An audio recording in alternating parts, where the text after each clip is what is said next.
ಇಲ್ಲಿ ಮುಂದ್ಗಡೆ ಒಂದು ಘಟನೆ ನಡೀತು. ಈಗ ಈ ಕ್ಷಣದಲ್ಲಿ ನಾನು ನನ್ನ ಮಗ ಕೊಡಿಸಿರೋ ಸೀರೆ ಅಂತೇಳಿ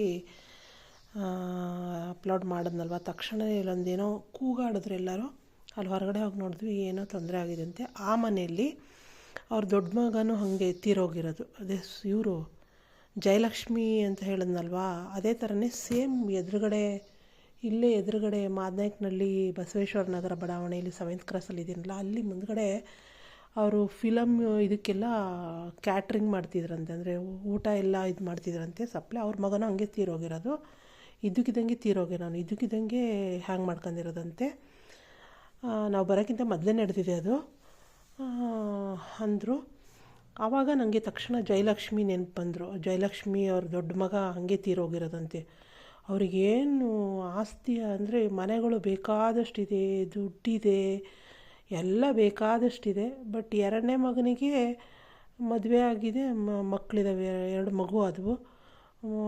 ಸೊಸೆ ಚೆನ್ನಾಗಿದ್ದಾಳೆ. ಪಾಪ ಅವರು ನನಗೆ ತುಂಬಾ ಕರ್ಕೊಂಡು ಹೋದ್ರು. ಅದೇನೋ ನಂಗೆ ಗೊತ್ತಿಲ್ಲ, ಅದು ಏನು ದೇವ್ರದ್ದು ಮಹೇಶ್ವರಮ್ಮ ಅಂದು. ನನಗೆ ಹಿಂದ್ಗಡೆದು ಏನು ಅಂತ ನಂಗೆ ಗೊತ್ತಿಲ್ಲ. ಮಹೇಶ್ವರಮ್ಮ ಅಷ್ಟೇ ನಂಗೆ ಗೊತ್ತು. ಹಿಂದ್ಗಡೆ ಅವರು ಒಳ್ಳೇದು ಮಾಡ್ತಾರೋ ಕೆಟ್ಟದ್ದು ಮಾಡ್ತಾರೋ ಏನು ಮಾಡ್ತಾರೋ ಅಥವಾ ಬೇರೆಯವ್ರು ಬಿಟ್ಟಿದ್ದು ನನಗೇನು ಗೊತ್ತಿಲ್ಲ.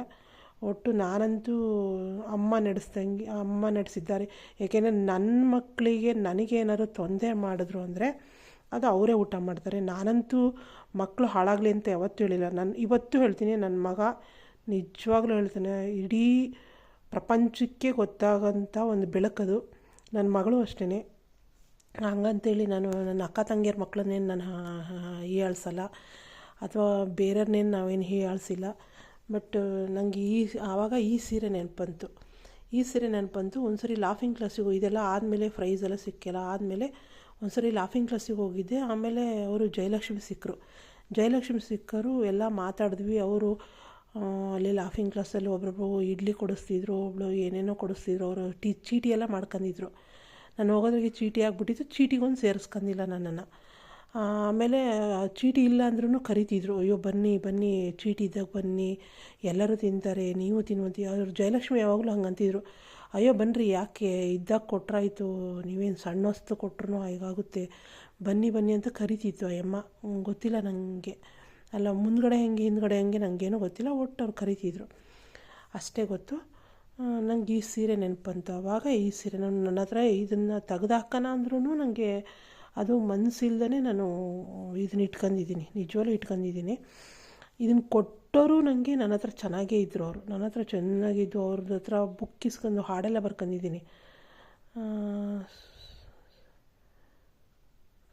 ಸುಮಿತ್ರಮ್ಮ ಅಲ್ಲ ಅವ್ರ ಹೆಸರು, ಸುಮಿತ್ರಮ್ಮ ಇನ್ನೊಂದೇ ಬೇರೆ ಇದೆ, ಒಳಗೆ ಬರುತ್ತೆ ಅವರು ಹೆಸರು. ಅವರು ಪೊಲೀಸ್ ಹೆಂಡ್ತಿ. ಅವ್ರ ಮಗಳು ಮನೆ ತಗೊಂಡಾಗ ಕರೆದಿದ್ರು ಎಲ್ಲರಿಗೂ. ಆವಾಗ ಈ ಥರ ಸೀರೆ ಕೊಟ್ಟಿದ್ದು. ನಾನಾಗೆ ಹೋಗಿಲ್ಲ. ಅವ್ರು ನಂಗೆ ತುಂಬ ಫ್ರೆಂಡ್ಲಿ ಇದ್ದರು, ನನ್ನ ಜೊತೆಗಿದ್ರು, ಎಲ್ಲ ಇದ್ದರು. ಆದ್ರೂ ಅದು ವಾಮಾಚಾರದಿಂದ ನನ್ನನ್ನು ದೂರ ಇಟ್ಟಿದ್ರು.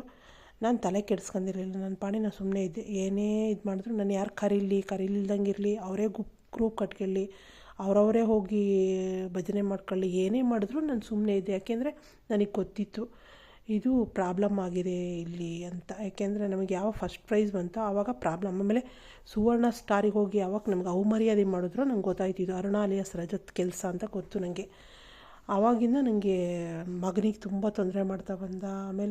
ಆಮೇಲೆ ಅವನು ಹೋಗಿ ಹುಚ್ಚಂಗಿಗೆ ರಕ್ತ ಕೊಟ್ಟು ನನ್ನನ್ನು ವಶಪಡಿಸ್ಕೊಂಡಿರೋದವನು. ಅವರು ಆಫೀಸ್ ಹತ್ರ ಹೋಗಿ ಫೋನ್ ಮಾಡೋಂಗೆ ಮಾಡಿದ್ದೆ, ಆಮೇಲೆ ಮಾಡಿದ್ದವನು. ಕೆಲವೊಂದೆಲ್ಲ ಕ್ಲೂ ಗೊತ್ತಾಗ್ತಾ ಹೋಯ್ತಲ್ವ. ಲಾಫಿಂಗ್ ಕ್ಲಾಸಲ್ಲಿ ನನ್ನನ್ನು ತುಚ್ಛವಾಗಿ ನೋಡೋಂಗೆ ಮಾಡಿ ಎಲ್ಲ ಮಾಡ್ದೆ. ಹಾಗಾಗಿ ನಾನೇನು ಮಾಡಿಬಿಟ್ಟೆ, ಸ್ವಲ್ಪ ದೂರ ಇರೋಕ್ಕೆ ಸ್ಟಾರ್ಟ್ ಮಾಡಿದೆ. ಇದು ಸೀರೆದು ನನಗೆ ನೆನಪಿಗೆ ಬಂತು. ಅದಕ್ಕೆ ನಾನು ಎತ್ಕೊಂಬಂದೆ. ಅಲ್ಲಿ ಬೇರೆ ಕೂಗಿದ್ರಲ್ವ, ಅವ್ರ ಮಗನೂ ಹಾಗೆ ತೀರೋಗಿರೋದು. ಇದಕ್ಕಿದ್ದಂಗೆ ಹೋಗಿ ಹೇಗೆ ಮಾಡ್ಕೊಂಡಂತೆ. ಅದಕ್ಕೆ ನಾನು ಸುಮ್ಮನೆ ಆಗಿರೋದು. ಫೇಮಸ್ ಆಗೋದಿದ್ರೆ ಹೆಂಗಾದರೂ ಆಗ್ತಾರೆ, ಬದುಕೋದಿದ್ರೆ ಹೆಂಗಾದರೂ ಬದುಕ್ತಾರೆ. ಆಮೇಲೆ ನಾವಂತೂ ಮನೆ ಒಳಗೆ ಏನು ಕೆಟ್ಟದ್ದು ಮಾತಾಡ್ತಿರಲ್ಲಪ್ಪ, ನಾನು ಇನ್ನೂ ಒಳ್ಳೆಯದೇ ಮಾತಾಡೋದು. ಚೆನ್ನಾಗಾಗ್ತೀಯಾ, ಚೆನ್ನಾಗಿ ಬೆಳಿತೀಯ, ನೀನು ಒಳ್ಳೆ ಹೆಸರು ತಗೊತೀಯ, ನಾನು ಅದನ್ನೇ ಹೇಳೋದು. ನಾನು ಮಕ್ಳಿಗೆ ಮಾತ್ರ ನಾನು ಯಾವತ್ತೂ, ನನ್ನ ಮಗಳಿಗೂ ಅಷ್ಟೇ, ನಾನು ಅವಳು ಹೇಳ್ತಾಳೆ ಗಾಡಿ ಕಳ್ಸಮ್ಮಂದರೆ, ನೀನು ಇವತ್ತೆಲ್ಲ ಗಾಡಿ ಓಡಿಸ್ತೀಯ, ನಿಂಗೆ ಓಡ್ಸೋಕ್ಕೆ ಬರುತ್ತೆ ಅಂತಲೇ ಹೇಳೋದು. ಅಥವಾ ಬೇರೆ ವಿಷಯಕ್ಕೆ ನಿಂಗೆ ಬರುತ್ತೆ ಅದು ಅಂತಲೇ ಹೇಳೋದು. ಅವಳು ನೋಡು ಮಾರ್ಕ್ಸ್ ಬಗ್ಗೆ ನಾನು ತಲೆ ಕೆಡಿಸ್ಕೊಳಲ್ಲ, ಯಾಕೆಂದರೆ ಅವಳು ಓದ್ತಾಳೆ, ಅವಳಿಗೆ ಬುದ್ಧಿ ಇದೆ, ಅದನ್ನಷ್ಟು ಅಕ್ಷಯ ಕನ್ವರ್ಟ್ ಮಾಡಿ ಅಂತ ನಂಗೆ ಗೊತ್ತು. ಅದಕ್ಕೆ ನಾನು ಸುಮ್ಮನೆ ಇರೋದು. ಕೂಲಿಂದು ಅಷ್ಟೇ, ಮೊನ್ನೆ ಬಳ ಬಳ ಬಳ ಉದುರೋಯ್ತು. ಉದುರಿದ್ರೂ ನಂಗೆ ಗೊತ್ತು ಅದು ಕನ್ವರ್ಟ್ ಮಾಡೇನೆ ಅಂತೇಳಿ ಗೊತ್ತು, ಉದುರಲಿ ಅಂತೇಳಿ. ಅದು ಇವರಿಗೆ ಮಾಡಿಕೊಟ್ಟನೆ ಗೊತ್ತು, ಅವೆಲ್ಲ ಗೊತ್ತಿರೋ ವಿಷಯ ಅಲ್ವ, ಅದಕ್ಕೆ ಸುಮ್ಮನೆ ಇರೋದು. ಕೆಲವೊಂದೆಲ್ಲ ನಾನೀಗ ಮನೆ ಕಟ್ಕೊತೀನಿ ಅಂತ ಇಲ್ಲಿ ಬಂದು ಬೇರೆ ತಮಿಳಿಯನ್ಸಿಗೆಲ್ಲ ಮನೆ ಮಾಡಿಕೊಡ್ತಾಯಿದ್ದಾನೆ ಇಲ್ಲಿ. ಅವನಿಗೇನು ಗೊತ್ತಾ, ಬರೀ ಆಸ್ತಿ ತಲೆ ಹಿಡಿಯೋದು, ಕನ್ವರ್ಟ್ ಆಗೋದು, ಧರ್ಮ ಉಳಿಸಂಗಿಲ್ಲ. ಆಮೇಲೆ ಈ ಥರದೊಂದು ಈ ಸೀರೆ ಬಗ್ಗೆ ಹೇಳ್ತೀನಿ, ಇದನ್ನು ಆಫ್ ಮಾಡಿ ಬೇರೆ ಮಾಡಿ ಹೇಳ್ತೀನಿ.